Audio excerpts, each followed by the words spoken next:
چلیے بسم اللہ الرحمن الرحیم۔ نحو ثالثہ، ہم لوگ عدد معدود کی بحث پڑھ لیے اور مذکر و مؤنث کی بحث پڑھ لیے۔ اس کے بعد عدد معدود کی بحث کی ہم کچھ مشق کر لیتے ہیں ہم لوگ، کیونکہ عدد معدود میں مذکر و مؤنث کا جاننا بہت ضروری ہوتا ہے۔ اس وجہ سے میں نے عدد معدود کے بعد مذکر مؤنث آپ لوگوں کو پڑھا دیا۔ مذکر اور مؤنث یعنی تذکیر اور تانیث، گنتیوں کے اور تمیز کے بارے میں آپ نے جان لیا کہ کہاں سے لے کر کے کہاں تک کی گنتیاں کیسی ہونی چاہیے تو تمیز کیسی ہو۔ اس کو میں ایک بار پھر سے ریپیٹ کر دیتا ہوں، دہرا دیتا ہوں تاکہ آپ کے ذہن میں بات بیٹھ جائے۔ اس کے بعد ہم لوگ مشق کرتے ہیں۔ ایک اور دو وہ چاہے جہاں رہے اپنے تمیز کے موافق۔ 3 سے لے کر کے 9 تک کی گنتی، یہاں موافق اور مخالف جو بات کہی جا رہی ہے وہ یہ جان لیجئے کہ مذکر مؤنث کے تعلق سے بات کہی جا رہی ہے۔ اگر موافق کہا جائے گا تو اس کا مطلب یہ ہے کہ تمیز مؤنث تو گنتی بھی مؤنث، اور تمیز مذکر تو گنتی بھی مذکر۔ اور اگر مخالف کی بات کی جاتی ہے تو اس کا مطلب ہوتا ہے تمیز مذکر تو گنتی عدد مؤنث، اور تمیز مؤنث تو عدد مذکر۔ یہ مخالف اور موافق کا مطلب ہے۔ تو 3 سے لے کر کے 9 تک کی جو گنتیاں ہیں وہ ہمیشہ کا مطلب ہوتا ہے کہ چاہے وہ اکیلے استعمال ہو، مفرد استعمال ہو یا مرکب استعمال ہو۔ بھئی اکائیاں جو ہیں وہ اکیلے بھی استعمال ہو سکتی ہیں، مفرد بھی استعمال ہو سکتی ہے۔ جیسے کہنا ہو 5 آدمی، 8 آدمی، 3 آدمی، 2 آدمی، اور ایسا بھی ہو سکتا ہے کہنا ہو 25 آدمی، 15 آدمی، 18 آدمی، 17 آدمی۔ تو اکائیاں یہ مفرد بھی استعمال ہو سکتی ہیں اور اکائیاں یہ مرکب بھی استعمال ہو سکتی ہیں۔ مفرد استعمال ہونے کا مطلب صرف اکائی ہے، دہائی نہیں اس کے ساتھ ہے، اور مرکب استعمال ہونے کا مطلب یہ ہے کہ دہائیوں کے ساتھ بھی وہ استعمال ہے۔ اس چیز کو تو بتا دیا گیا، لیکن پھر سے میں اس کو دہرا دے رہا ہوں، ریویژن کر دے رہا ہوں، تاکہ اگر کہیں کوئی کمی رہ گئی ہو، کوئی بات ذہن سے نکل گئی ہو تو پھر دوبارہ سے وہ بات بیٹھ جائے ذہن میں۔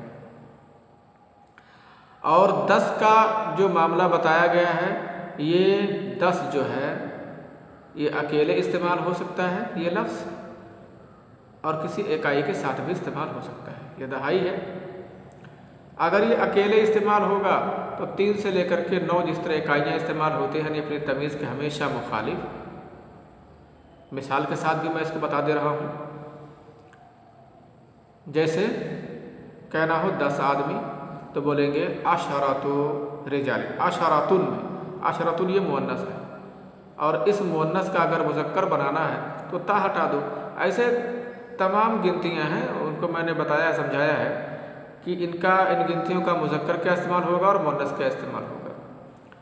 واحد یہ مذکر ہے، اس کا مؤنث واحدۃ، یا کچھ لوگ واحد نہ استعمال کر کے احد استعمال کرتے ہیں مذکر کے لیے، تو اس کا مؤنث وہ لوگ احدا استعمال کریں گے۔ اور 2 کے لیے مذکر کے طور پر اثنان استعمال کیا جاتا ہے، اور مؤنث کے لیے اثنتان یا ثنتان استعمال کرتے ہیں۔ اثنتان بھی بولتے ہیں، اور کبھی کبھی حمزہ وصل کو کاٹ دیتے ہیں تو ثنتان استعمال کرتے ہیں، مؤنث ہے۔ 3 ہے ثلاثۃ۔ اب 3 سے لے کر کے 10 تک ایسے آ جاؤ۔ اگر 3 سے لے کر کے 10 تک کی گنتیوں میں تا ہے تو یہ سمجھو کہ وہ مؤنث گنتی ہے۔ ثلاثۃ، اربعۃ، خمسۃ ہے، اس طرح سے عشرۃ۔ اور اگر ان گنتیوں میں تا نہیں ہے تو سمجھ لو کہ یہ مذکر گنتی ہے۔ ثلاث، اربع، خمس، تسع، سبع، ہے نا، ست۔ تو ان گنتیوں کو آپ سمجھ لیجئے کہ یہ مذکر گنتیاں ہیں اگر بغیر تا کے ہیں، اور اگر تا کے ساتھ ہیں تو مؤنث گنتیاں ہیں۔ تو 3 سے لے کر کے 9 تک تو بتایا، ایک مثال دے کر کے اس کو سمجھا دیتا ہوں۔